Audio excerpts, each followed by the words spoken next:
വിഷു പ്രമാണിച്ച് പെൻഷൻ നേരത്തെ നൽകുന്നു. ഏപ്രിൽ മാസത്തെ ക്ഷേമ പെൻഷൻ വിതരണം മാർച്ച് 31-ന് തുടങ്ങും.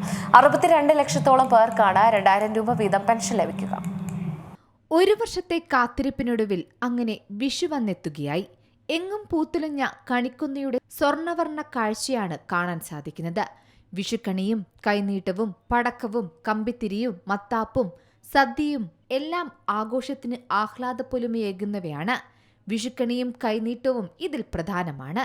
എന്നാൽ ഇന്നുള്ള സാമ്പത്തിക പ്രശ്നങ്ങൾ ആഘോഷങ്ങൾക്ക് മങ്ങലേൽപ്പിക്കുന്ന ഒന്നുകൂടെ.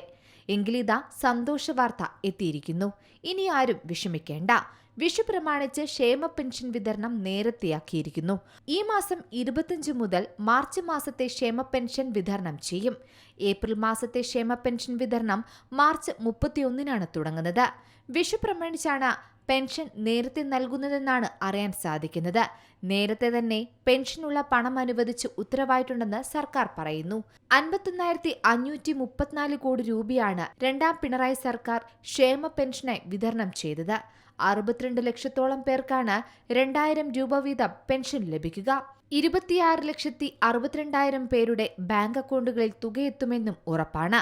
മറ്റുള്ളവർക്കാണെങ്കിൽ ബാങ്കുകൾ വഴി വീട്ടിലെത്തി നേരിട്ട് തുക കൈമാറും. ക്ഷേമനിധി അംഗങ്ങൾക്കുള്ള ക്ഷേമ പെൻഷൻ അതാത് ബോർഡുകൾ വഴി വിതരണം ചെയ്യുമെന്നും അറിയിച്ചിട്ടുണ്ട്.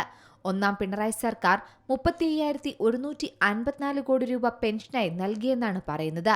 UDF സർക്കാരിന്റെ കാലത്ത് 600 രൂപയായിരുന്നു ക്ഷേമ പെൻഷൻ. 1ഉം 2ഉം പിണറായി സർക്കാരുകൾ ഘട്ടം ഘട്ടമായി പെൻഷൻ 2000 രൂപയായി വർദ്ധിപ്പിച്ചത് സാധാരണക്കാർക്ക് വലിയ ആശ്വാസം തന്നെയാണ് നൽകുന്നത്.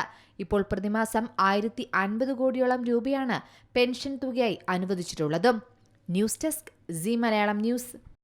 ഏറ്റവും പുതിയ വാർത്തകളും വിശേഷങ്ങളും വിരൽ തുമ്പിലറിയാൻ സി മലയാളം ന്യൂസ് എല്ലാ ഡിജിറ്റൽ പ്ലാറ്റ്ഫോമുകളിലും ലഭ്യം.